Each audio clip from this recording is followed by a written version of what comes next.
Welcome into the Cam and Strick Podcast, episode number 51. Cam Janssen. Are you Swedish? Yeah, Is it Janssen? Is it Janssen? It's Jansson. An extra S means I'm extra Swedish, means I'm extra Viking. I'm a fucking Viking. That's what I am. I'm not Patrick Berglund.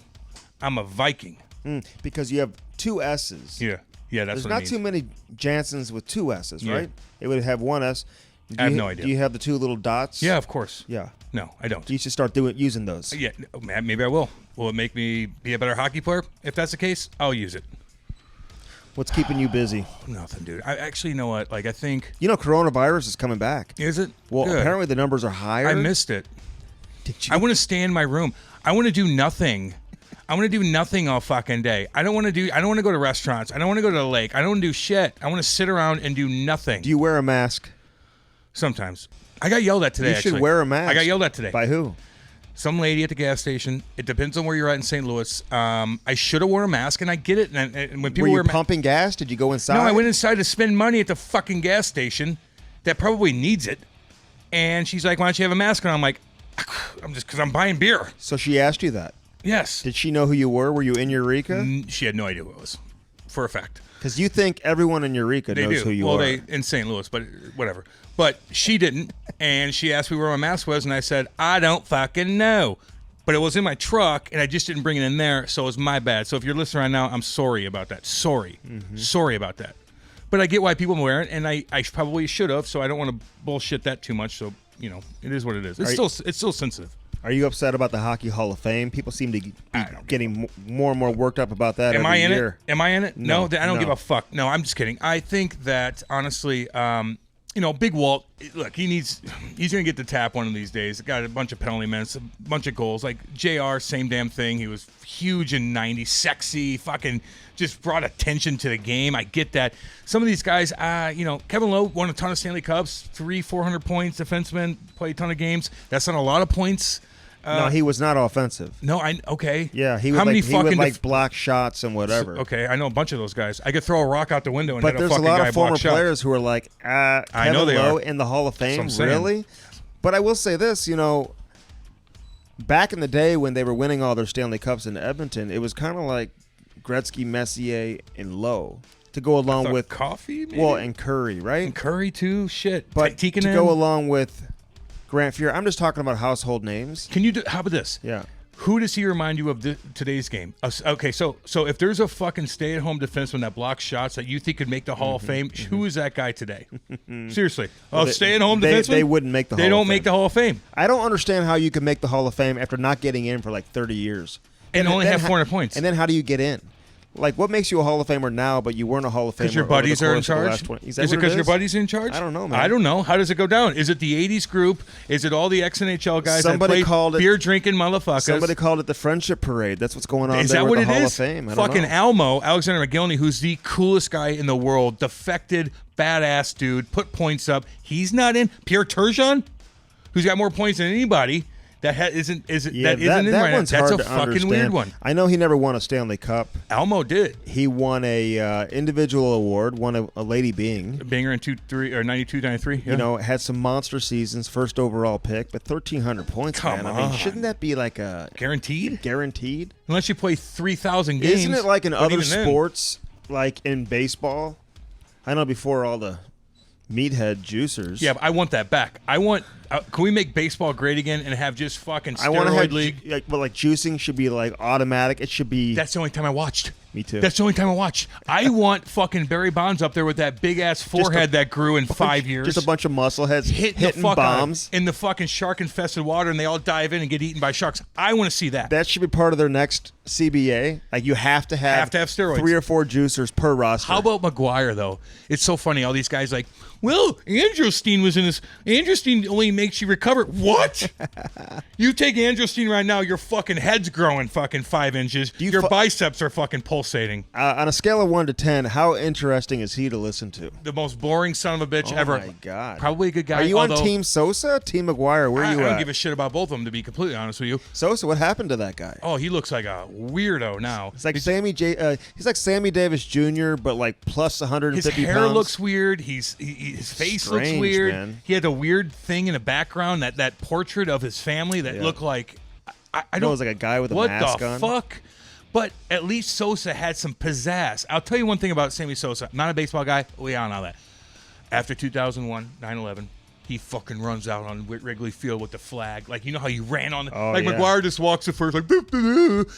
Sosa runs out fucking outfield with the flag, running by everybody. That kind of shit. McGuire was a bad dude, man. Like he was not a nice guy. No, he was a dick to a lot of people, He was not a nice guy. Like, here locally...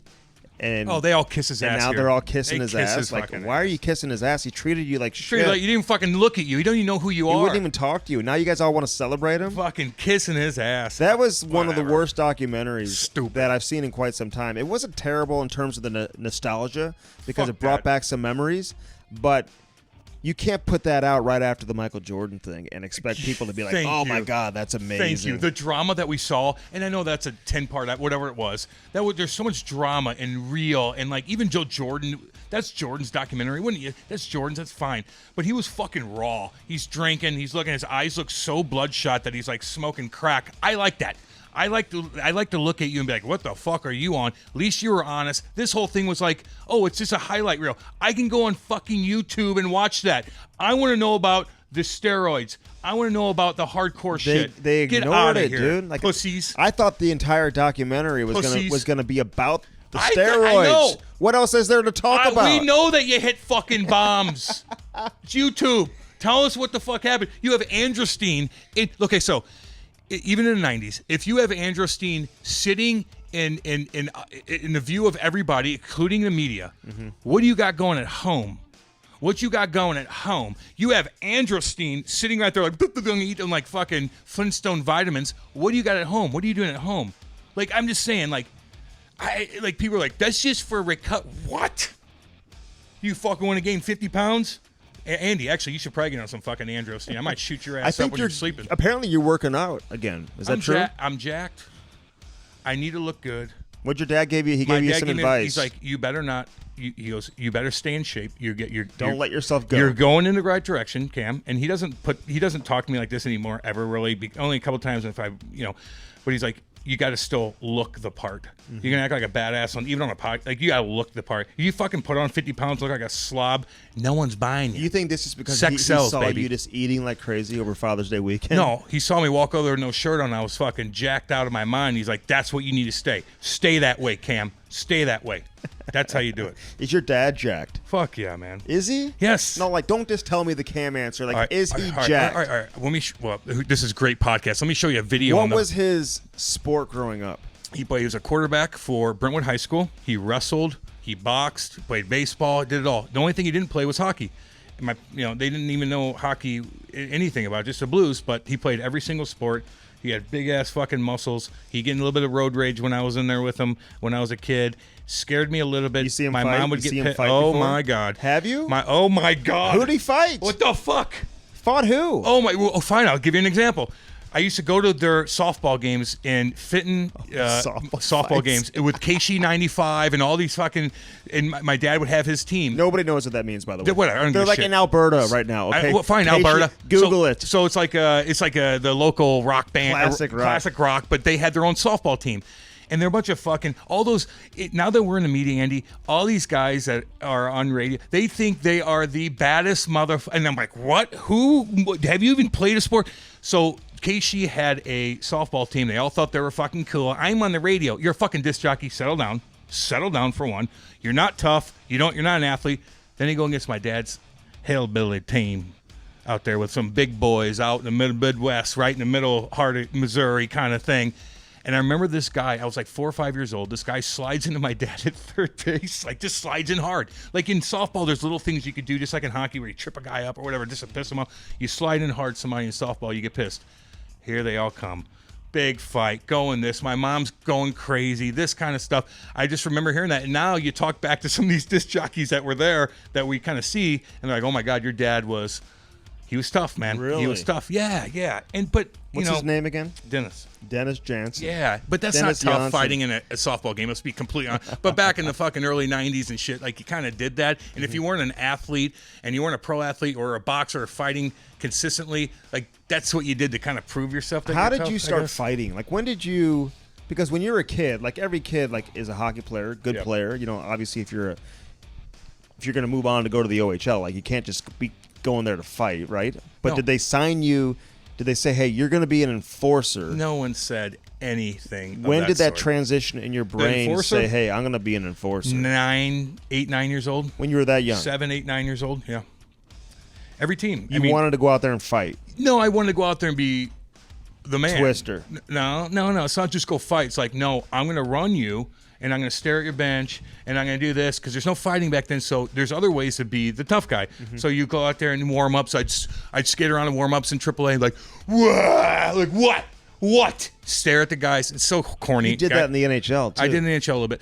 But in AAA, that's an intimidation factor, and when you're that young, is a big deal. I would take the guys in the locker room, Joey Vitale, all the young guys, and I go, do some push-ups, take your fucking shirt off, let's go out there and flex for these boys. All these big old Canadian boys over there that are 7 months older than us, which is a big difference back then, we got to show off a little bit.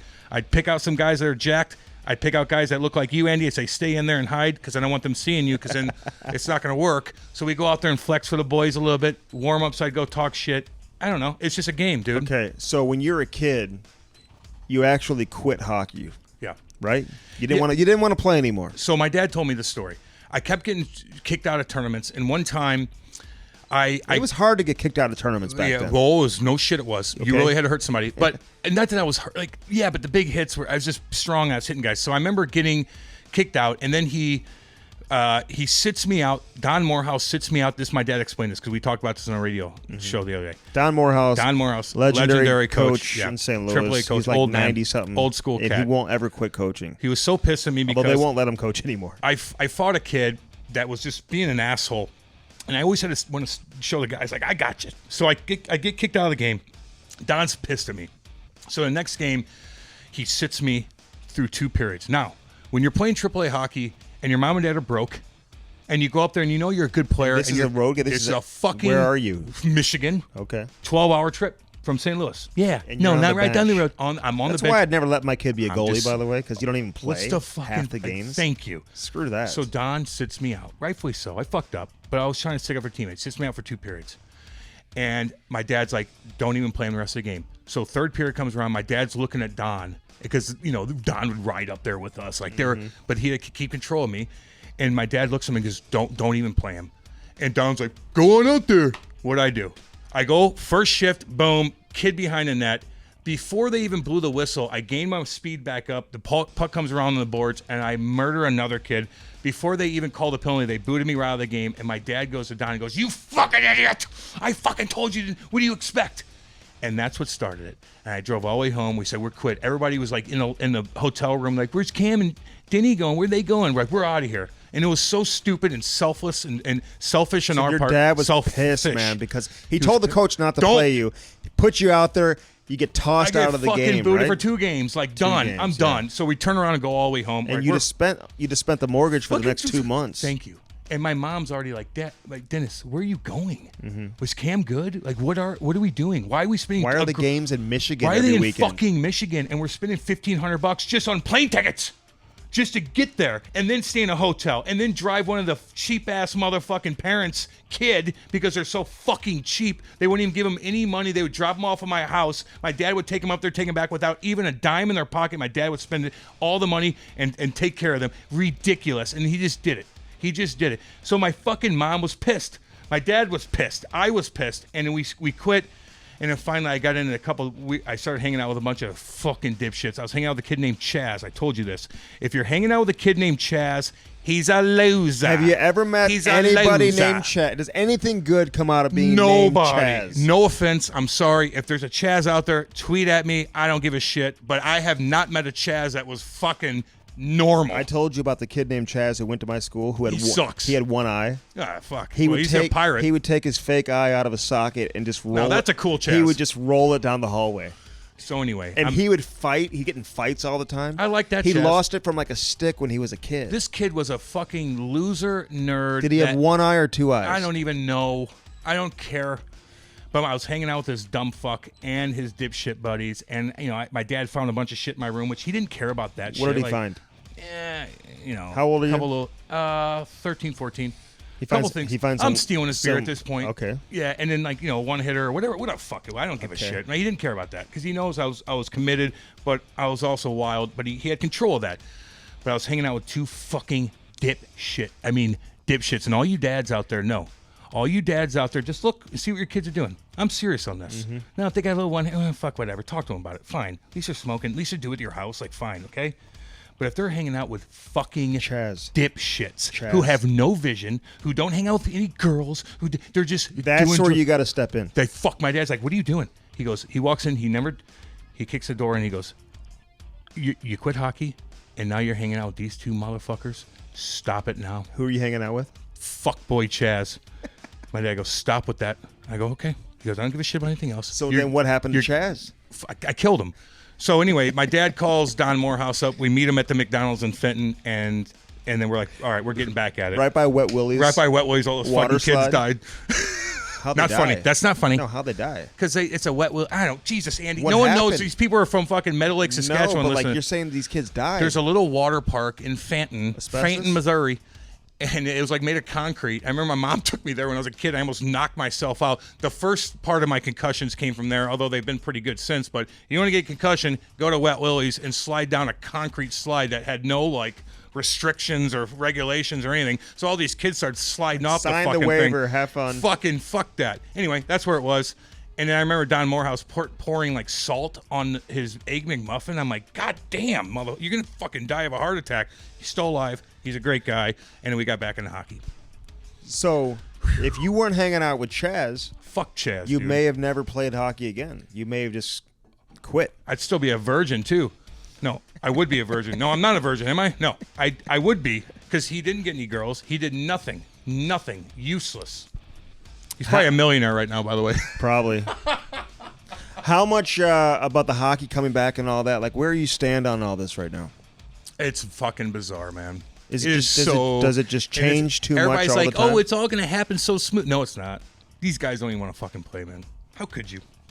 Not everybody. If you're a player, I'm just letting you know. But if it means you're going to be able to put money in your pocket, moving forward, dude. So here's the balance. So I've always said this: it's not about if you want to play. I know what it's about. It's not about money. It's about the escrow. So it is about money in the end. Okay, dude. It's all about fucking money in the end. How's that escrow check doing? I remember the escrow. You look at your paycheck and you're like, oh, nice. Oh, escrow. What the fuck you, Florida? Fuck you, Phoenix. Fucking what?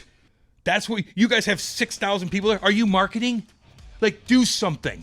Help this. You're getting eaten alive by the fucking escrow. So if you're playing in like a hockey crazed market, and you're paying escrow because of those guys that are like, I'm not marketing. People don't look at it like that. Man, dude. So anyway, if I'm a player right now, I'm like, I don't really want to do this shit. Here's another thing, real quick. Sorry, guys, long-winded on this, but speaking of asterisks, right? As far as the Stanley Cup's concerned. Well, is there going to be an asterisk? No, it's going to be a tough bullshit. What if you're going into the tournament, all of a sudden 4, 5, 6, 7, 8 guys get corona. Can't play that. They can't play the third round. Now what? They can't play the third round. Now what? You're going to bring up a bunch of fucking Americans. Now, and then they lose 3 games in a row or 4 games, and then the team that didn't get the corona, everybody else gets coronavirus, their top players are out, and you win the cup, there's a fucking asterisk. The size of, not your head because it's tiny, my head against that team when they win. You're not playing against Stamkos and Kucherov. No, you're playing against the guy who's in the shit, American Andy, we might get called up. Yeah. We might get possibly. Called up. Fuck. Well, the hope is once you get to the bubble that you're not getting corona. Dude, you think that these guys are going to go to fucking Vegas and sit in their hotel room and look out the window and see party time going down in that fucking dime pieces cruising around like, I want fucking dick, and you're sitting up there with a wad of cash and you're like, I can't go anywhere? Bullshit. Bullshit. Those guys are gonna be cruising around. It's gonna be all over the place, and I think that's gonna be a factor as far as, not that they're gonna get sick. From what I understand, the Western Conference teams won't be playing in Vegas. They're gonna be in for the best. Wherever it is. Be in the middle. How about you go to like Des Moines, Iowa? Toronto. Why does Canada care so much about having the games there, by the way? I know, just worry about yourself. There's no fans. It doesn't make you any better if you have I get your Canada, and I understand the passion you have for hockey, but again, this is different. There's no fans. I know, but I don't mind that because Canadians deserve that shit, man. Well, they I do. just think that they deserve it. But if it comes they keep down, us alive, man. Just find the safest places to put these guys. And it might be, though. It probably is Canada. It probably is Canada. You probably have two cities and, in Canada. And again, like, sorry, but like, Canadians deserve the little things like that. Like, if that's a little thing, these fucking Canadians deserve the that. NHL. They drive it. All those hardworking guys that work at the fucking mill, work at the... They don't even go to games anymore. Bullshit, they can't afford it. Fine. Ticket prices are just crazy. But you know what they do? They'll go to Windsor Spitfire games and they'll watch it. Yeah, they're supporting hockey and they're watching it no matter what, and we love them. Look at that. I know, man. We love Canada. I went up there, I drank your beer, hung out with your chicks, and I beat up your tough guys. I owe Canadians. Oh, I got to ask you about this because we put out this video yesterday. Yeah. The Wade Belak fight. Check it out on our social media. Baby. We'll be doing that, every Wednesday? Is that every the plan? Wednesday, man. People are loving it. Okay. We got a lot more to break down. We got a lot more to break down. Yeah, Jeez, a lot of stuff.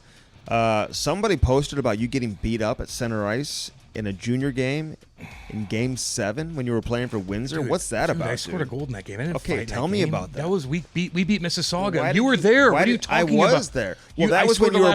That's when you were playing for Guelph, though. That's what I'm talking about. I didn't play in a Game 7. So what's this guy talking about? You fighting some guy at center ice in the playoffs? It's Chris Bain. I go. I'm like, yeah, maybe I lost one. Or I know. I'm always kind of nice on did Twitter. that happen in the playoffs? No, man. I was trying to. Dude, look at.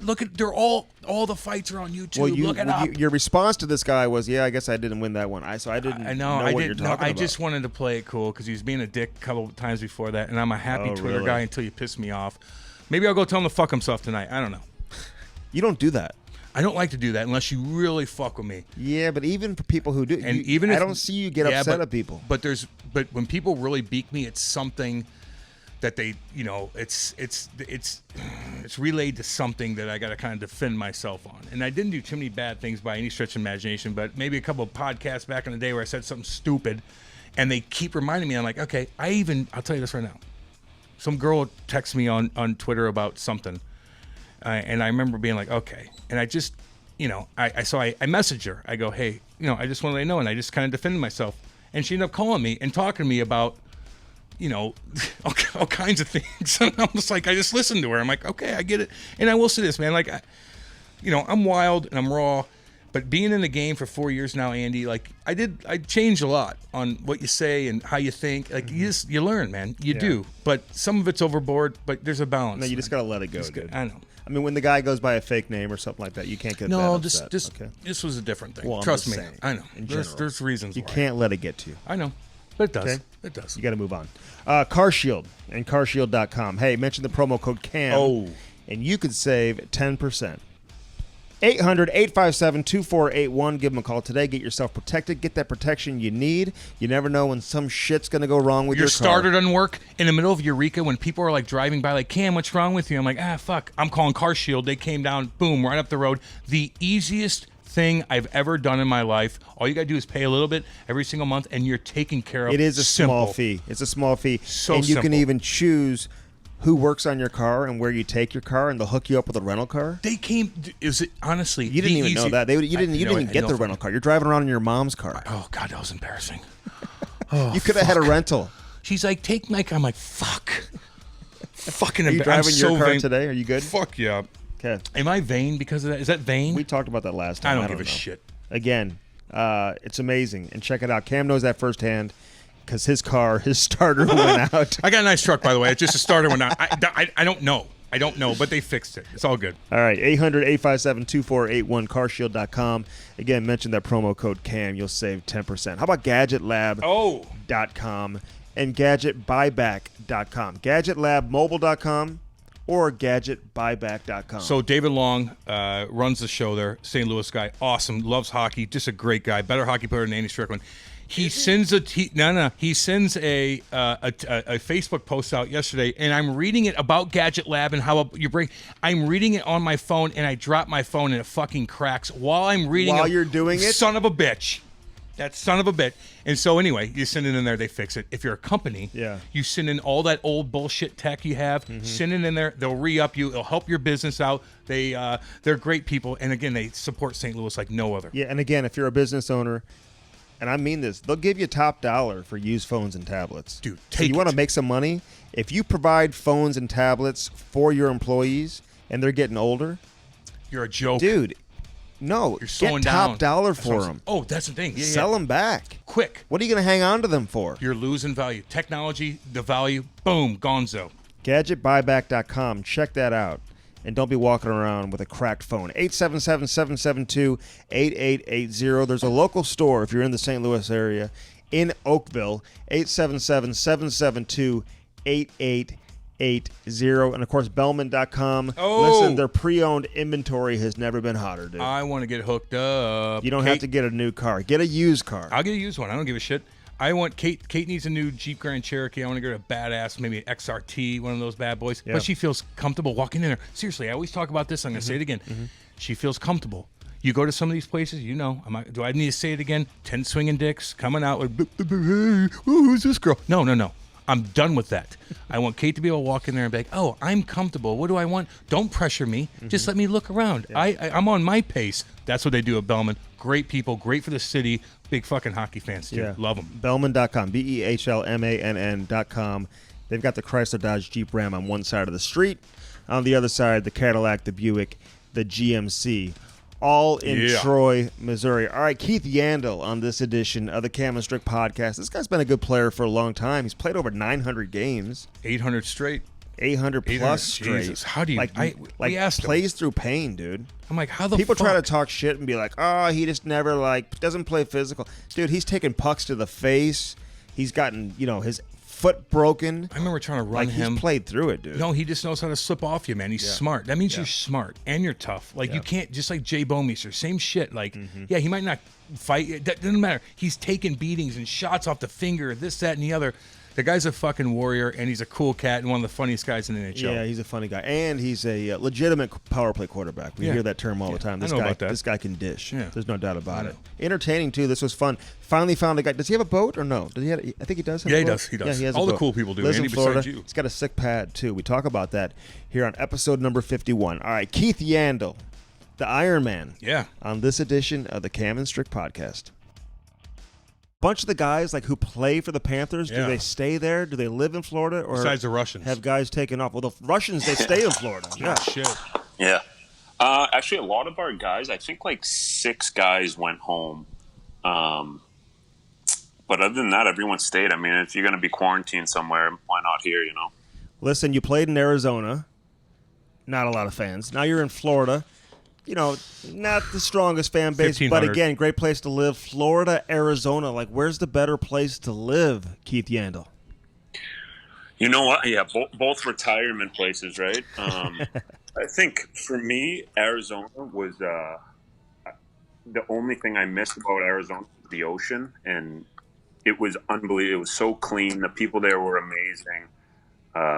Everything about it I loved and still do love, and a lot of my growing up I did was there, so I love Scottsdale, but Florida's close. It's close to Boston where I'm from, so it's a 2.5 hour flight for people to come, get a lot more visitors. So I'd say it's definitely a close race, but I like Florida better. What's your place like in Florida, dude?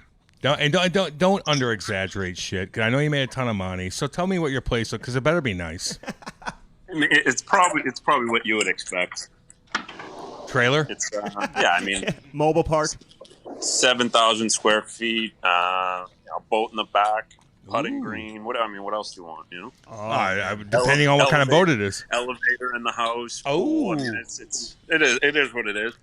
Yanzi, though, look. An elevator in a house is pretty much irrelevant. You're telling me you can't walk up the stairs? I don't even know where the stairs are. He just takes the elevator. It takes forever. Yeah, what's your home life like? You have kids? Yeah, I got two girls, 9 and 7. So they keep me busy. So it's been good. We're doing some teaching. They're out of school now, thank God. So it was tough for a couple weeks there doing the school and trying to manage all that stuff. Oh my God. Oh, Were God. you doing the homeschooling like I was? Like where it's like I barely even passed. Like Actually, Well, no, you didn't pass. I did. I barely passed middle school. Oh my God. I know how that did is. kindergarten twice. Like true story. I did kindergarten twice. My wife did kindergarten twice. And we have a kid who's in kindergarten. It's like we're taking kindergarten for the third time. Like if you can't Good, get I need it again. for the third time. But was that not a pain in the ass or what? It was brutal. So, I mean, with you not passing kindergarten, your wife not passing kindergarten, you might as well just get your kid to work right now. Yeah, I know. Like, no, but the Zoom call stuff, like, how do you even, like, juggle that? Like, the kids are asking you to do this. You're looking at the teacher's bullshitting you, and you're like, what the fuck? Like, are you like, oh, my God, shut this goddamn computer down. I'll teach you myself. Yeah, well, luckily my wife's smart, and you know, she did a lot of it. But like every once in a while, she'd be like, "All right, you got to do the older one while I do the younger one." I'm like, "Jeez!" And then you know, my oldest is in third grade, so they're doing like legit stuff, and I'm like, "What am I doing?" I know. So, like math. I learned a lot. No, I've got a third grader too, and the best part about my third grader, she kind of like had her own. She was like a Fortune 500 CEO. She had her whole schedule. Oh yeah. Her Zoom calls. She did everything on her own. I hardly even checked if she even got her work done because I knew she'd be able to do it. Now, can you see the ocean from your house? Like, are you on the water? Yeah, I live on the water. Yeah, so There like you go. you pull your boat right up to the backyard, and you know, it's nice too because you can pull up to restaurants on boats and you know kind of cruise around. So it was nice having the boat during the quarantine for sure. You could get out of the house, go on the boat, and cruise around. I know I asked this a lot in all the interviews, and Andy's going to give me shit, and I might get shit from a bunch of different people, but what kind of boat you got? Center console? So this is the first boat I ever had. I didn't grow up on boats. I just bought a small 26-foot Sea Ray. It's just like a comfortable boat, a lot of seating and stuff. Sea Ray's a nice little open bow, 26-footer. The kids can go up front. You only got a 454 Mercury in that bad boy. Settle down with your cat. We're talking fucking business. Settle down, boats. motherfucker. He breaks down boats with everybody Yeah, that comes on you here. don't know how to have fucking fun. You don't know how to have fun. Boats are fun. God damn him, dude.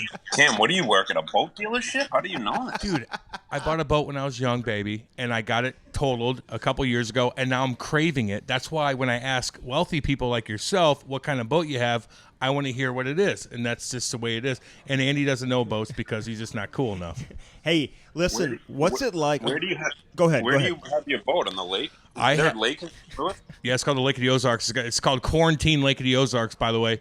It's COVID-19. Actually, it's COVID-35 now because it's a new disease that comes out of the Lake of the Ozarks. But it's a big lake in the middle of Missouri where all the wealthy people of the Midwest go. And not true. Yes, it is true. Not they have true. $500,000 boats, Andy. Do you have one? No. So they might be hillbillies, but they're rich. And I hang out with rich hillbillies. There you go. But it's called the Lake of the Ozarks, so it's unbelievable. It's crazy down there. So that's where I grew up, and I was. My parents tell me I was conceived down there, which is fucking hideous. But that's where I grew up, and I saw the big boys.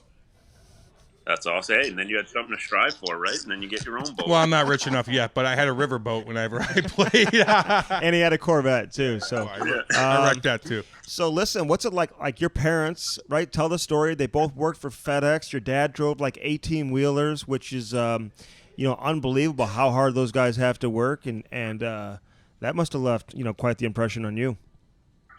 Yeah, he did. He drove the double tandem, which is like the double 18-wheeler, Wow. And so my dad worked midnight till 9 a.m, and he drove every day from Boston to New Jersey Airport and then back. That Newark Airport. He went there every single day for like 35 years.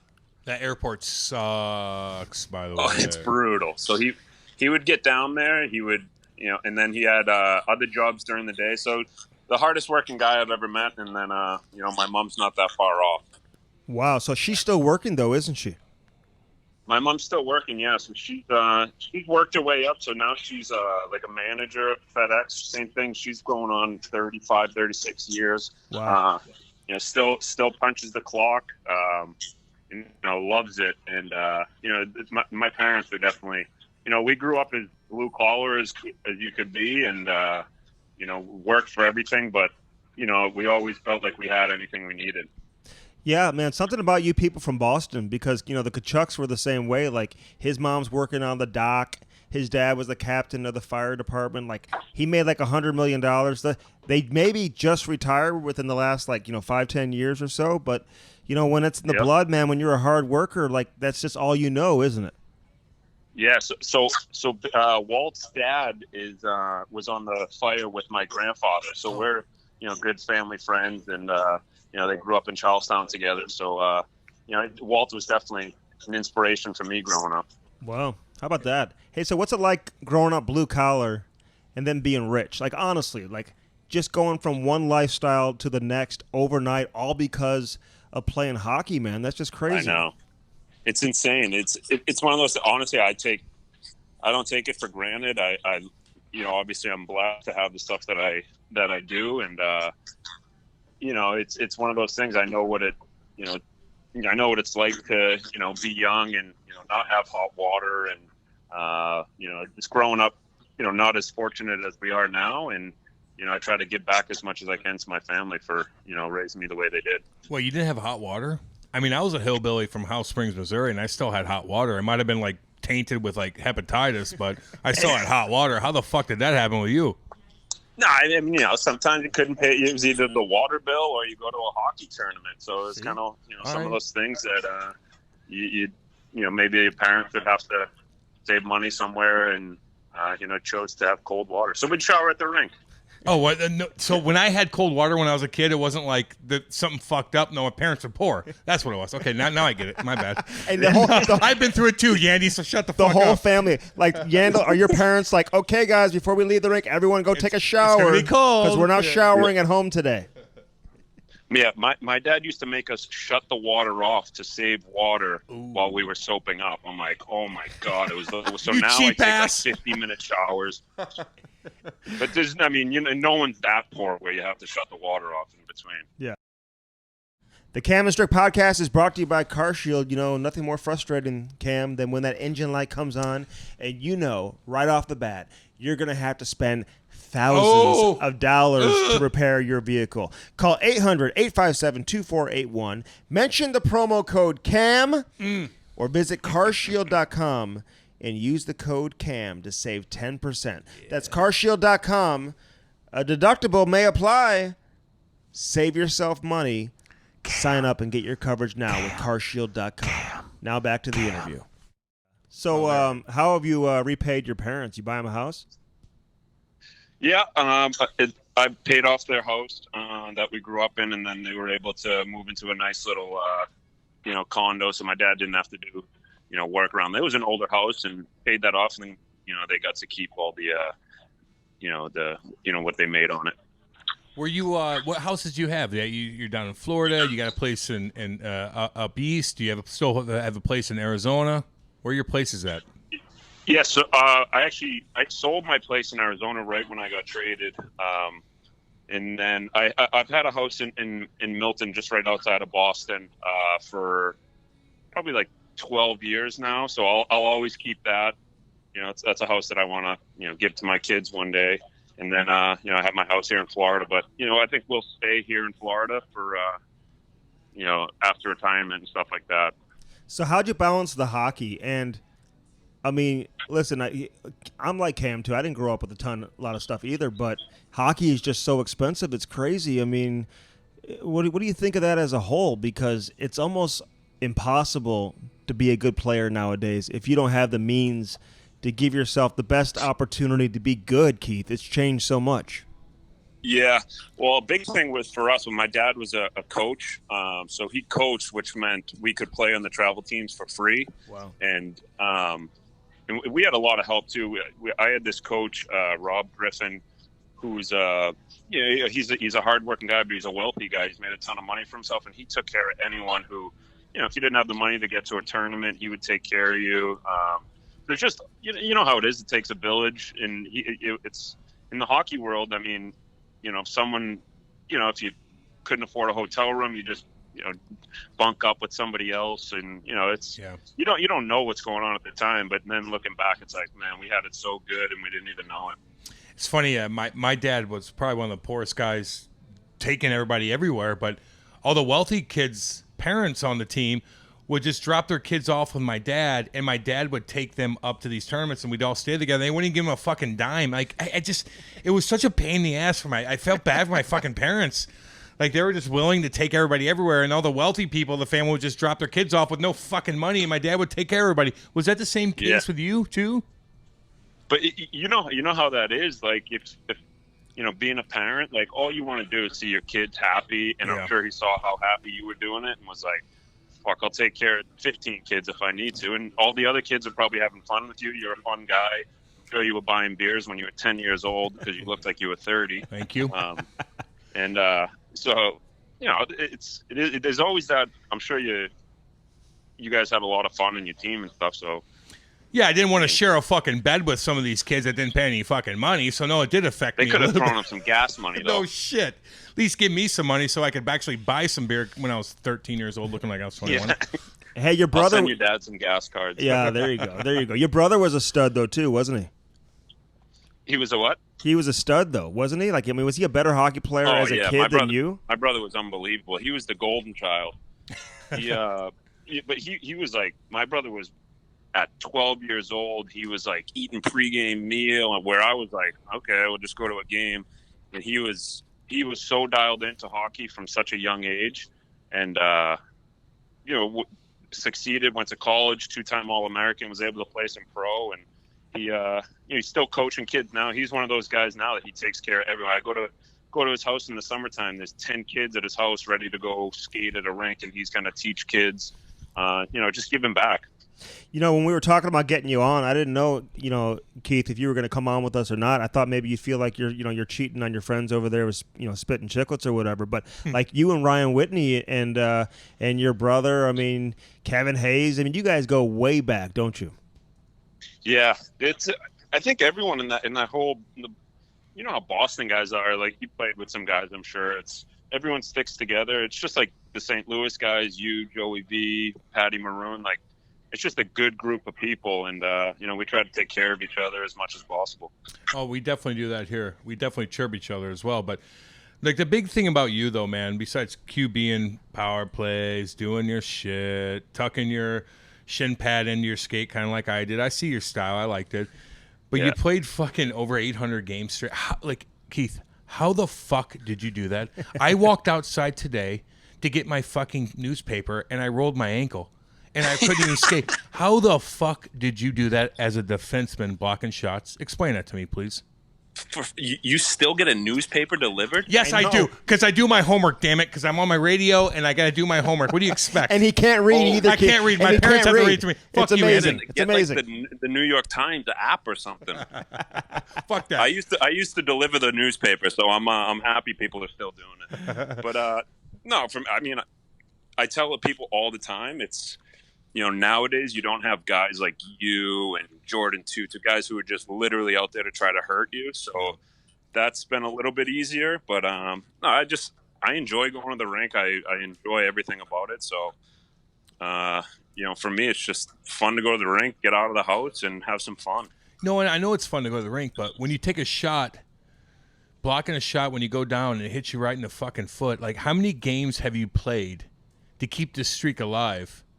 That you're like, I can't even put my fucking my foot in my boot. Like, how did you deal with that? Because I know there's a ton of games like that. Yeah, those are brutal. You know how it is, like that certain spot when you tie your top, it's like just agony. But I think once you kind of get into the game, if you're able to get your equipment on and able to manage getting by, I think it's hard to, not want to go out and play. So I think for me, it's just managing it. Good trainers, obviously, and not being afraid to, to put your body on the line. So I think you're like over 860 consecutive games, and you're still playing. So I don't want to jinx you or do any of that, but I mean, be honest with us. How much are you looking at the all-time consecutive games played record? How much would you love to pass, Doug Jarvis if you can? Yeah, I think anything like to play one game's awesome. And just to do, obviously, for a guy like that to have played that many games, and and he played in an era where it was a lot tougher than it is now. So I think for me, it's just trying to go out there and play every day and be a good teammate. And if it happens, I definitely would be happy. Okay, but what's the one game though? He took a puck in the face. No. Dude. I know he fucking did, and he looks like a mutant still. But I just finished my teeth. 37 hours in the chair. I just finished my teeth the other day. Oh my God, 37 hours. What? Broken up over how much time? So it was probably like 7 visits. And it was just like, but the first few, because my mouth was such a mess with like stitches and all that stuff that, it was tough for them to. And then I broke the upper part of my jaw, so they weren't able to work in the top half for a while. Oh my God. Dude, you came back and played that. Like, why? What would make you want to come back and play in that game? I understand you want to keep the streak alive, but you already played in that game. Why did you come back and return to the game? Well, we were down a goal. We were down 1-0, or I forget. We were down a goal, and then my first shift back, I hit somebody back door and was like, I forget who it was, but we didn't score on the play, and I was like, fuck, that would have been nice to tie it up. We ended up losing the game, I think, but we were down and wanted to help my team win. Is there any game where you're like, oh Jesus Christ, oh my God, I am fucked up. My leg is so fucked, but you know what? I'm a fucking warrior. Like, is there one game that you can remember, like, I sucked it up like a man? Yeah, there was actually the whole play. I know it doesn't count for. I don't care. It's in the playoffs when I was in New York. We played Pittsburgh first series. This is the year we went to the conference finals. It was the first period, probably my second shift, and I got hit behind the net and had a grade 3 separation, and I had to play the entire. So we played 3 series with that. I couldn't do anything. Like, I couldn't tie my sneakers. I couldn't tie my skates. I couldn't put my jersey on. They had to help me put my jersey on. It was a nightmare for legit 2 months. Was this always the case for you, though? Like when you were a kid and then playing junior in the Quebec League, which we got to talk about you playing in the Quebec League too. But were you a kid who never got hurt, when you were young? You know what? I think I missed some games in junior. But it was like I had came from high school where we played 20 games. So I think a lot of it. I remember Teddy Nolan kind of giving me rest where like if we had a back-to-back, he didn't make me play the night before or like the night after if it was like a team we were going to blow out. So I can't remember if it was, it's so long ago, but I definitely didn't play in every game in junior. So yeah, I mean, as a kid, we played sport. We played every sport growing up. So I would go from a baseball practice to a lacrosse game, then to a hockey game. So it was kind of, when you're playing, you're having fun, and that's kind of still how I treat it. Do you like? I tell kids. I tell parents this too.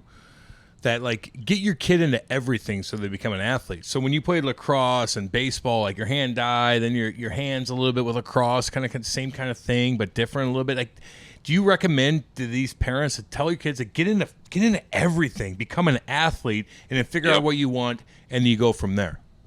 100%. Yeah, dude. We, as soon as the hockey season was over, we weren't allowed to touch our bags. It went right into baseball. There was one year I was probably like 11 years old, and I wanted to play basketball. I always, played around in the neighborhood, and then I wanted to play on a team. And my dad was like, "All right, well, you can't play hockey and basketball." So I played basketball for a year. You just kind of play everything. And the only one thing, I wish I played golf as a kid. Oh, my God, me too. Be good now, I know. My parents are such hillbillies. I tell parents everything. You got to play as many sports as you can. It's weird with golf, though. Like, if you're... I don't think my parents even know what golf is, to be completely honest with you. Like, golf is more of a suburby kind of thing. Like, some parents know, some parents don't. But, God, getting your kid into golf, the hand-eye, just the patience alone, like how to, like, regroup on every hole, that helps you so much. So just to tie all that together, man, get your kids into everything. Yeah, exactly. I mean, you're not getting the team aspect in golf, but like you said, your mental game would probably be a lot better, and it's. I think like you said, everything helped. I think lacrosse was probably the thing that helped me the most. Just like lacrosse is a vicious sport, and playing that was always fun to me. Hey, you mentioned Jordan Tutu and Cam. I mean, guys that just ran around trying to kill people, hurt people. Mm-hmm. But you play with Raffi Torres. Like I've always envisioned him like. he's one of the more interesting players that have played over the course of the last handful of years that I really never talked to. I want to get him on the podcast, honestly, just to kind of dig into him a little bit and see what he's all about. What was he like as a teammate? You like that guy? Loved him. He's one of those guys like yourself. You hate playing against them, but all guys like that you want on your team, right? And Rafi would go through a wall for his teammates. I loved him. He treated me really good. He was crazy, like crazy. You didn't want to get caught out with him after 2 a.m. But he was a lot of fun to have around, and definitely one of the more energetic teammates I've ever had. Cam and Strick Podcast here for our boy Dan Bellman with Bellman.com. Yeah, baby. You need some new wheels? Why not get a Cadillac, a Buick, a GMC? Yeah. Head out to Troy today.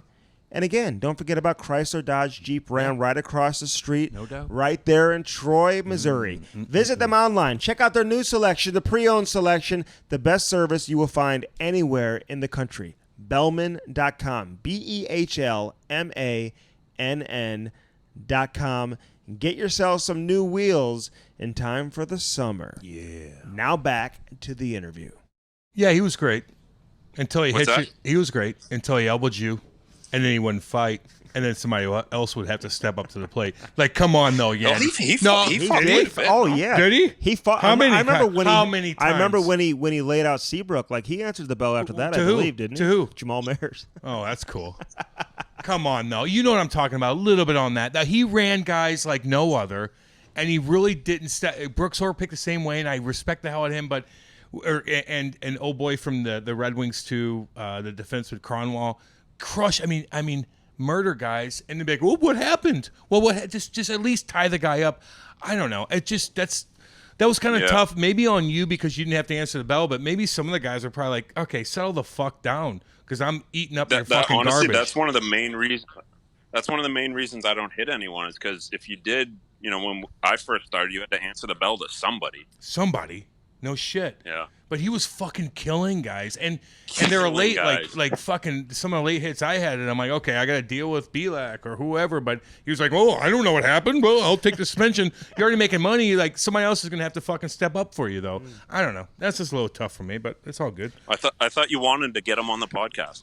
I'm gonna get his fucking ass. He's not. Well, maybe. I like Rafi. I want him on the podcast. We'll for get sure, him on. man. We'll get him on. I'd love to talk to him. We'll get him on. And I knew his agent pretty well, and sometimes you think you know a guy from distance, but you really don't get to know him just by watching him on the ice. So I'd love to hear what he's all about. But I kind of miss those type of guys in the game right now. I mean, you don't have a lot of those guys who are floating around and just Rocking entertaining guys. and just absolutely crushing guys. I know it makes life a little easier for you, but we don't see that too much now, do we?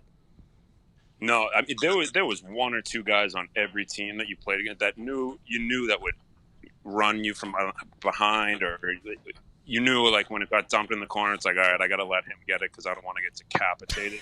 Like the Matt Cooks, Rafi, Tutu. I mean, the list goes on. There's a million guys. So I think now it's I think the game's just more positional, more I think too with video, like no one wants to get exposed in video, so you don't want to go in and forecheck too hard, get beat, and then you see it on video the next day. So I think everyone kind of plays off a little bit, and definitely a different game. Isn't that the worst though, Yanzi? Like, can I call you? What's your nickname? Do we call you Yanzi, Keith? Yeah, I'm not gonna call you Keith. Can I call you Yanzi? Is that cool? Yeah, perfect. All right, cool. All right. Isn't that the worst though? When you go into practice, you all walk in, you're all changed, you walk into the rink, and all of a sudden you all sit down for the video, and your number's right there on the screen. You're like, oh, fuck. Well, yeah, I didn't stop on I turned it over. Is that not the worst feeling in the world? It's the worst. So you get as soon as the video's on, your mind just starts spinning. You're like, oh, what did I do? And how am I going to get called out? And who's going to be laughing? And it's just, it's mental warfare. It is. Hey, we had Brizgalov on the podcast a few months ago. I mean, he's just absolutely crazy. I mean, was he crazy back then in Arizona, or did he become crazy after he left there? Who? Brizgalov, the goalie, Ilya Brizgalov. Alien boy. he was out to lunch, and then he went to Philly, and they put some cameras in front of him, and he was even more out to lunch. Fucking nuts. But he was amazing for us. He was so good, but definitely a different. He's the reason why people are like, oh yeah, goalies are a little different. He's the poster boy for that. We love the Russians, Andy? Oh my God, the Russians love They're us. The fucking best. They come on with us. Kasparaitis, Alexei Kovalev, Kovalchuk. We love having the Russians. Are you Russian or not? We thought what you are were you? Yandle. That's What why we are had you? you on, because we thought you were Russian. You Swedish? They're the best. They don't. They're out there. They're doing their job. They all pretend that they don't know the English, and they can kind of get away with a little more. And definitely fun to have on the team. It's like Malkin. Malkin doesn't even act like he speaks English until he needs to speak English. Oh my God! Volchenkov was the same way. Did you see the rumor that was out there this morning about Pavel Datsyuk was being held captive by a priest? No. Oh my God! But it's not true. Is that sexual? It's not true. It was no. He was being but it's not true. It was a made up story in Russia, so you never know what to believe. You never fucking know. What do you think about playing? Cam read that in his newspaper. See what I got to fucking deal with? I'm not reading a newspaper anymore. I'm done with it. I don't read it anyway. I just bring it around so people think I'm actually reading things. What do you think about playing with? For Joel, we know Q, going back to he was obviously coaching the Blues when I first started covering the NHL, and Mike Kitchen was here too, who actually had a stint as a head coach here, which was not an experience I don't think he loved. But what do you think about playing for those two? What's that been like for you?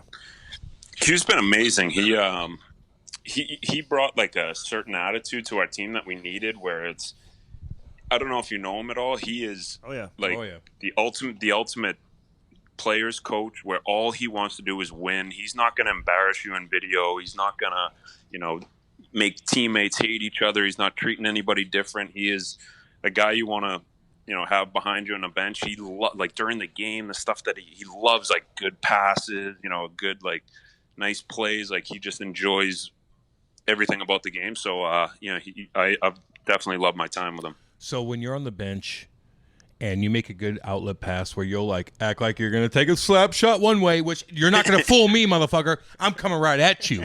You're not going to sock my ass.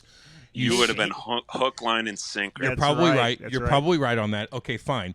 But when you do something like that and you get on the bench and Joel Q comes up to you and goes, way to go, Yanzinas. Get you a little pat on the back. Are you like, fuck yeah. I'm going to go end to end right now and go top titty. Don't you get that little excitement with him? Oh, it's unbelievable. And he'll put things like that in video where just funny things that happen during a game, and the comment on the bottom will be just holy shit, and just unreal stuff. He loves everything about the game, and he's he's the guy you want to have as your head coach. Here's another question. You win 5 in a row. The boys are pumped up. You're playing heavy metal in the locker room, which you're probably not, but I'm going to act like you are anyway. Everything's good. And you as a leader, which you should be a leader on that team, hopefully you are a leader on the team. You walk into that office and say, hey, look, Q, we're going to Vegas. We just got 5 games in a row. We're shit-kicking everybody. I'm fucking pimp daddy like no other, sonking everybody like no other. We're going to Vegas for a couple days because we got 4 days off. Will he do that? Because he did it with the Chicago Blackhawks. Is he that kind of guy? He did that here, too. He did it here, too. Does he still do that shit? So I asked him about that, and I was like, are we going to get a Vegas trip? And he said, with the team now in Vegas, you don't have to do it. But we did have we played there and had 3 days off, and we had rookie party, and he's he preaches to have fun with each other, enjoy each other's company, but he's also a guy too. You come to the rink, you're gonna put your work boots on for a half hour and sweat out the demons. So, but he definitely likes guys having fun and getting team camaraderie going. He preaches a family atmosphere too. I don't know, how many of your teammates have kids or not. You mentioned you have 2 kids, but he would encourage all the players back in the day to bring their kids to the rink. It was like a nursery at the old, where the Blues used to practice. Every single day, there'd probably be 10 to 15 kids running around the dressing room. Did Chris Kerber read a night tale to you, a children's book to you? I don't know. But does he still do that? Hey, listen, you have kids, bring them to the rink? Yeah, he loves it. I mean, everything family orientated. The beginning of the year, we did something with the wides and, getting everybody together. So, a lot of the guys in our team have little kids because we got a pretty young team. Mm-hmm. But yeah, anytime that we're able to, if we have a practice on a weekend or something like that, he definitely likes seeing kids around, and Dale's like that too. So they all embrace the family aspect of the game. I don't know if you ever see Chris Pronger. Like he allegedly he works for the Panthers. He better be there. That's what we hear. That he works for the Panthers. No, he does, but he's always told me, like, he said, listen, this guy Barkov is a top 5 player in the National Hockey League. People may not want to admit it, whatever. So I don't know if you put him that high or not, but like as a player watching this kid play every single day, like how good is he? He is insane good. Like the stuff that he does, and if he wanted to, if he was selfish enough where he would shoot pucks, he won't shoot the puck at an empty net. He's always pass first guy, doesn't want to and he's our best defensive player. He's unbelievable in all 3 zones, and all he wants to do is pass the puck and have guys get better. And he is amazing. Like he has the most skill I've ever played with. Really, one of the hard. He learned a lot too from Yogs, where he's one of those guys who he'll be at the rink until the cleaning crew's out. Oh yeah. And he's always working on his craft. So he is a treat to watch, and he's still only like 24 years old, which is crazy. Yeah, he's defensively reliable too. I mean, like Yogs, don't get me wrong. Last year I played with the Yogs, he was taking 4.5-minute shifts, and he'd fuck me over every goddamn time. But then I wouldn't yell at him because I'm me and he's him. No shit. So playing in Phoenix and Florida, if you're a rookie, do you ever look at that like, damn, I feel kind of bad for some of these kids? And don't get me wrong, the organizations are great. But as far as blowing you up as being a superstar, you just don't get that attention. Do you notice that playing for those 2 teams? Yeah. I mean, if Barkov was in Toronto or whatever, like he'd be on McDonald's commercials and stuff like that. You'd see him all over. But he's also not that type of guy where, he's not looking for the limelight. He's there to, do his work and get better. And it's probably almost better off that he's down here where he doesn't have to deal with that stuff. Did you like playing in New York, being in the big city? I loved it. I was there a year and a half, and I think it's the perfect amount of time to kind of soak in the city. We had good teams, and just to get a taste of what it was like there was a lot of fun, and we enjoyed it. My family, we loved it. So what's up with your pizza review? First off, what was he looks stiff as shit. What was the review of your pizza review, and how did that go down? Like, who set that thing up for you? You look nervous, Yandy. Come on now. Well, yeah. See, the thing is, like with Dave, I was talking to him before, and he's a great guy, cool, but as soon as the camera comes on, he tried to big time you. Yeah. You know how like we're built where the camera's on, you get a little shy or whatever. He lives for that moment, and it was like being with like an all-star, and we're in front of the camera, and I was just a pigeon. No, you were, and I'll tell you this: were you nervous? Why are you nervous? Were you nervous? Why did he make you nervous? Like I felt like he was. I think you're right. What you're trying to say. You can tell me if I'm wrong. When the camera goes on, like he gets into character. Oh yeah, 100%, and he is amazing at it. Yeah. Andy Strickland and Cam Jansen here for you for GadgetBuyback.com. Yeah. Gadget Lab, they got a store here locally if you're in St. Louis, 5541 Telegraph Road. Here's the deal. You got an old phone, maybe a cracked tablet. Maybe it's perfect, but it's a little bit older. Turn it in right now. www.gadgetbuyback.com. Upgrade your devices, phones, computers, watches. Anything. Doesn't have to be Apple either. No. Get those tablets turned in. Again, www.gadgetbuyback.com, 877-772-8880. Now back to the interview. Yeah. No, but okay, so my point is with that, why you get nervous with him? You made a fucking ton of money. You're still playing. You're still sonking cats like no other. Do you even have to work another fucking day in your life? Who gives a shit what fucking Portnoy does? You're going to do a podcast? Who gives a shit? You should be laying on your beach and putting your feet up and letting your kids grow. Like, what do you care about him anyway? You don't have to work another day in your life. Well, the truth with that is I didn't. So it's Luongo's brother-in-law's pizza place. So I didn't, if it was a bad score, if he got a bad score and then like the reviews were bad or whatever, then I get the wrath of Lou and his family, and then, I end up missing somewhere. So it was kind of, I was more nervous about the score and Luongo being mad at me than kind of anything else. How was the pizza? Like, was that a fair score you gave or no? Yeah, I think we both gave it the same score, which is a pussy thing to do. That's a pussy thing to do. I went first. Oh, okay, never mind. And I think, from what I've told, is that anything like over a 7.5 on his book is pretty good, and they got an 8.1, so it was really good. Oh yeah, you pumped him up big time then. Is that the first time you met him? Yeah, first time. Yep. So how did it go down? Like, he just called you and said, "Hey, okay, we're gonna do this. You meet me here at this time," and then he just shows up. Like, does he have an entourage with him, or is he by himself? Security. It was his camera guy, the guy Gaz. Frankie. I don't know if it's his camera guy, but Frankie. He was with the one guy who they were both awesome, great guys. What are you gonna do after hockey, man? Again, just like I said, like, are you just like, do you just want to coach your kids? Like, do you want to just be around your family? Do you want to get into podcasting? Do you want to get into bar? Like, what do you want to do? He's done some TV too, right? Do you want to do TV? You're a handsome cat. Don't get hit with a puck in the face anymore. You're a handsome guy. What are you gonna do? I did some NBC last year during the playoffs, which was amazing. I really enjoyed that. It was a lot of hard work, and it gave me a new perspective of how hard those guys and girls work for what they do. And I would definitely do something like that. I always want to be I owe everything in my life to the NHL, so I always want to be involved in the game if I can at some way, some shape or form. Yeah, unless you're traveling off the wazoo and you got to wear a fucking suit every single night and you got 30 in the bank and you're like, what the fuck am I doing? I'm missing my kids. Yeah, other than that, it's great. Here's the deal. So the whole situation now, though, as a veteran, you've been around the game a long time. I remember playing against you, not trying to hit you.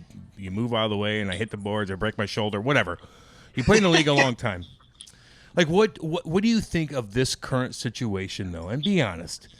Don't act like – are you acting like you right now are looking like, yay, I can't wait to go to a pod city, not know where the fuck the city is, not know where I got to stay, staying with a bunch of other guys, not around my family, might not be able to leave the hotel, might not be able to do this. Are you excited about this postseason coming up? Or are you just like, what's your take on this whole thing?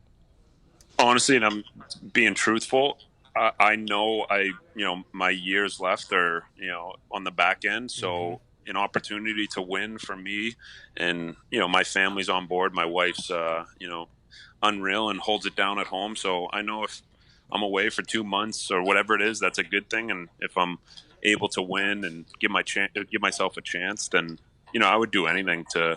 I hear you. And I think the right thing to do for us is to play. I think we owe it to, society. Like, as a sports fan, for me right now, like, how much do you miss any sport? So it's like, if we can give back in any way, I think, you got to do that and find a way to make it happen. And if it means, being away from your family for a little bit, that's a hockey player what we signed right up for. That's a hockey player right there, Andy. No, I love hearing that because, listen, some guys I talk to, they're not really into going and doing what Cam's talking about, like going to live in a city.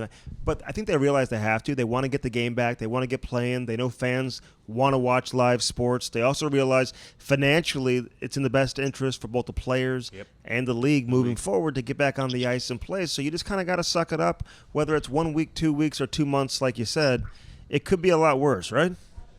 100%. And, I mean, if you have the chance and the opportunity to play in the playoffs, and we worked all year. We basically worked the entire year to get into the playoffs, and then I think you'd hate to see it where there's you're not awarding a Stanley Cup champion because you did work your nuts off for 9 months. Yeah, you did.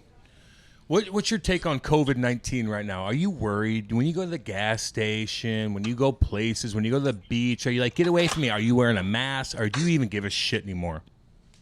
I'm a huge germaphobe even before all this. So, oh God, likewise. So I was, the first 2 months or the first month and a half, we didn't even really leave the house unless it was to, go on the boat or.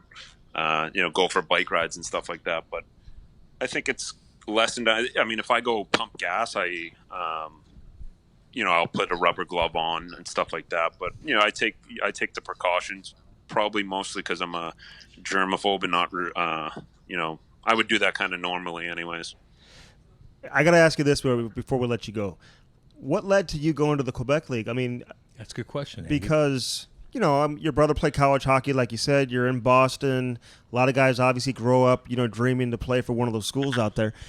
And how was the French-speaking culture for you playing in the Quebec League? Did you enjoy that experience? And then you're a fourth-round pick, right? I mean, I know you had your great year after you got drafted, but so it wasn't a slam dunk that you're thinking, hey, I'm going to go play in the show. So there's a little bit of risk about going to play junior as opposed to college. Like, what led to that decision? Well, I wanted to go play at UNH with my brother, and I had to. So he was 3 years older than me, so I had to move up a year to accelerate a year to go play with him, and I had to take 2 summer classes over the summer. And the first class I went in, it was a Monday, middle of the summer. You're hanging out with your buddies, and it's like 4 o'clock. It's like, oh shit, I got to go to a 4-hour class. So I went, and it was like an hour in, and then I realized, I'm like, oh my God, I have 3 hours left of this. And they gave cigarette breaks during the thing. So I went out during the cigarette break and went on the payphone, called my mom, and I said, come and pick me up. I can't do this school shit. And she was like, what are you going to do? I was like, I'll go play in the major juniors. And she was like, okay. Didn't really know anything about it. And then, luckily it all worked out because, I'd definitely be searching for something to do. Did you smoke a cigarette on a cigarette break, or you just calling the phone? Or that's what I was wondering. You went out for a smoke smoking break. A doobie, something. Do something. So my buddy did that same class the year before, and he said, "Hey, you want to make some friends and get some people to kind of cheat off of a little bit?" He goes, "Roll up the first day with a carton of cigarettes and just start handing them out." That's how you do it. So I did that, and I bought a lighter, and it didn't have any fluid in it, so I was looking like a real poser. Yeah, that's pretty dumb. Now you're rubbing sticks together, fucking lighting cigarettes for chicks. Yeah, exactly. But no, yeah. So I left after that anyway. Hey, so you kind of answered. I know Cam answered the question. I'll leave it on this. But you did do some television. I mean, did you like doing the TV, and could you see yourself going in that direction? Like, if your career ends in the next couple of years or whenever you decide to hang it up. Like, what do you have an idea of what you want to do, or do you just want to chill? Like, what do you plan on doing? I always thought that I was just going to be like, all right, I'm done. It's just family time. But, even during this, it's, it's good to have something to wake up for and to get yourself excited for, get your day.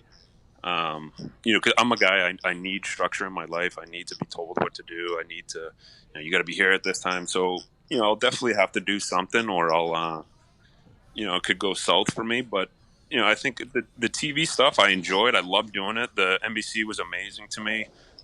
Those guys there, Keith, they're amazing. How knowledgeable they are, how good they were to work with. It was definitely a lot of fun. So I would definitely, if I was able to do that, I would definitely take that. But like I said, just being a part of the game, I love being around the rink. I love seeing guys. Just being in a rink is kind of, a peaceful place for me. So I'm not sure exactly what I want to do, but I'll going to have to figure it out sooner than later. Well, good luck in the playoffs, man. I hope hopefully you guys are able to win in the play-in round and get to the Sweet 16 and have a run there, man, because I'd love nothing else than to see you win, and always respected your career, but to also see Joel come in there and have some success also with the Florida Panthers and see you guys, just kind of invigorate hockey in South Florida, man. Yancy, I'm not gonna lie to you. I don't give a shit about the Florida Panthers or anything like that. I like you because you're fucking funny as shit, man, and I listen to all your shit. So I don't care if you lose in the first round. You're a funny guy, and I pay attention to you, man. So fucking right on, appreciate boy. that. At least I'm honest. Hey, Andy. Wait, you're fucking kissing his ass. Andy's being honest too. He's not. I'm being honest. I want to see Q win. I want to see Keith Yandle win. I'm always writing about you back in the day. That's why I like you both. Hey, appreciate it, buddy. You probably didn't even know back in the day. I'm always I didn't know who the hell you were, but I'm always pumping your tires, So he was the one that was sonking it behind the net, like, what? I'm going this way. No, I'm not. I'm passing up the left wing. All right, go get on your elevator, dude. Go do your thing, homeboy, or your boat, whatever. We love you, man. Thank you for coming on. Seriously, Keith. Thanks for having me, guys. Love appreciate it. Stay Good safe. luck. Good luck, bro. Take care. Okay, bye. That was Keith Yandle. What do they say? Sonk or something? Sonky. Sonk. That's not Sonky. Yeah, I changed it. It's Sonk. So what does that mean? Like he does like a lot of deception, like forces you to go one way, he goes the other way. Is that how it works? You want to sonk me? I'm going right at you, baby. I'm going right at you. He's a cool cat, though. He's a cool cat. We had Very to talk witty. to him about his pizza review, though. He looked like stiff as a fucking board. But that was Roberto Luongo's like uncle's place or something like that, or cousin or brother's. I know. Yanzi walks out and he's just like, hi, camera, help me. And they had the same score? Fucking 900 games in the show. He's made a lot of money. You're eating fucking pizza. Made a lot of money. Oh, he's sitting in Florida hanging out. Just chilling. Fuck, he could play for 15 more years. I liked his answer, though, man. He wants to play. Yeah. He's like, I don't know how many kicks at the can that I'm going to get to win a Stanley Cup. I want to go play. Yeah, dude. Absolutely. No, see, that's the thing, man. When you play that long, you want to win a cup at that exactly point. Right. I mean, it's just that simple. Not everybody's 23, 24, 25, or 31 with already a ring on their finger. I know. These guys want to have a chance to play. It just solidifies your, you as a player when you finally win. And I tell you what, a lot of people in the Hockey Hall of Fame right now wish they would have won that cup because they probably that aren't in Hockey Hall of Fame or would be in. For Walt, sure. JR, Big Boys, Turgeon too. 1,400 points. The fuck? I mean, even a guy like Kevin Lowe, who a lot of former players doesn't think that he belongs. This guy won 6 cups. I know. That'll get you in, though. So it's either you win the longevity, the 6 cup. Like there's a balance on what constitutes of you being in there, I guess. You talk shit in the open, though, about Florida and Arizona, two teams that Keith Yandle played for. I don't give a shit. But if you're rich in the NHL, wouldn't you want to play in one of those two cities? Of course. But when you're young, we talked to Ilya Kovalchuk about that, and we've talked to even Clayton Keller about this. I know. You're not in the pedestal. Austin Matthews says he goes home, nobody knows who he is. Well, yeah. Well, yeah, because no one gives a shit. That's the way it works, dude. And then people are paying extra money because you're not selling it. It's a big deal all the time. And it's not like you Maybe can't do it. In Toronto you are, but nowhere else. Nowhere else. And I'll tell you this, in the 90s, with Walt and JR down there, like they packed it in, man. That was fucking exciting. So they could do that.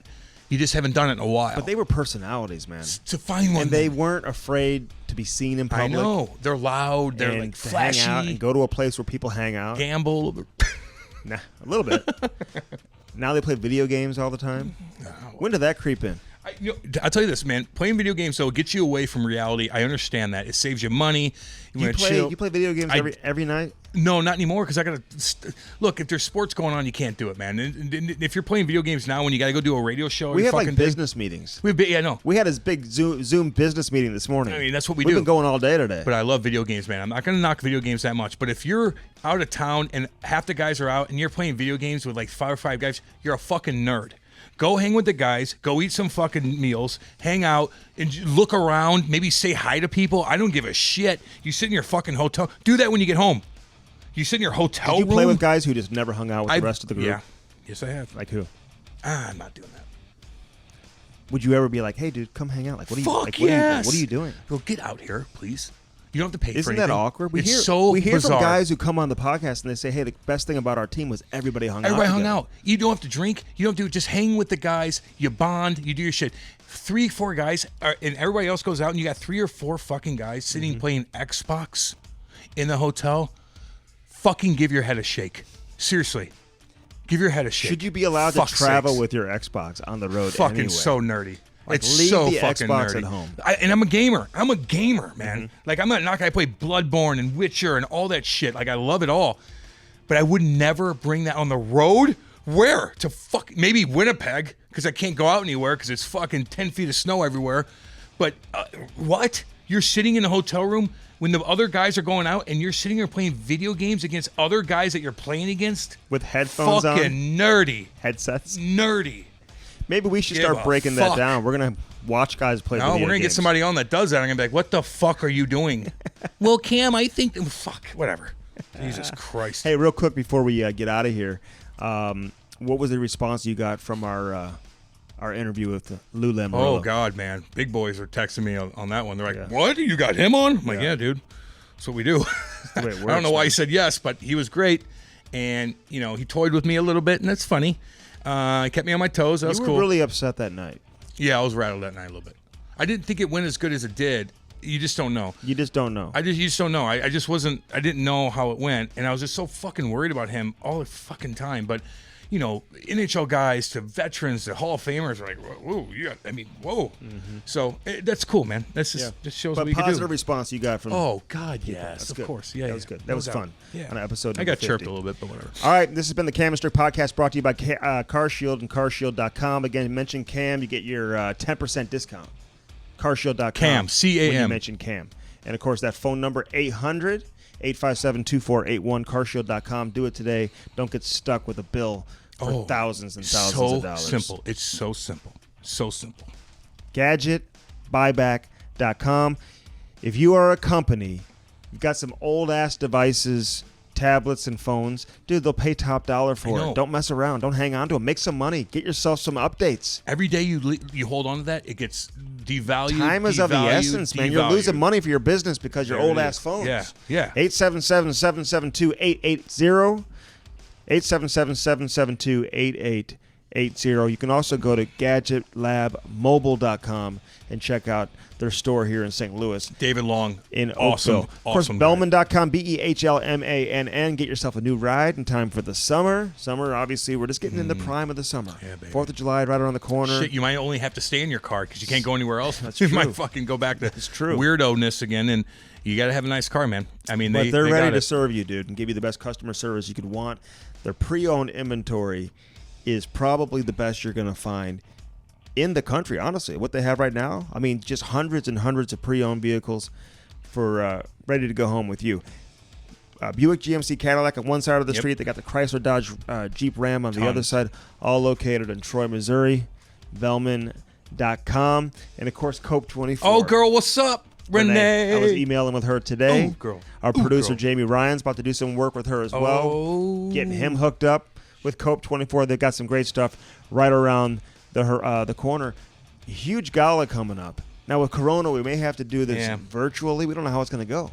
I don't know. But we're still going to entertain. Are we hosting this bad boy? Apparently we are. I'm fucking putting on a show. But they're trying to get some other people to get in there and host it with us. If Renee wants me to host, I'm doing it. That's right.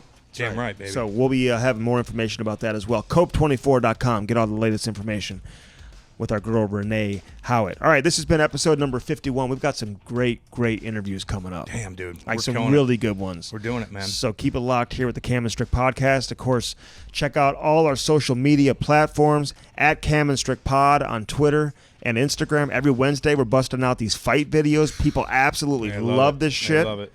So we got lots more of those coming out as well, plus some unreal interviews on the Cam and Strick Podcast coming your way. Have a great rest of your day, everybody.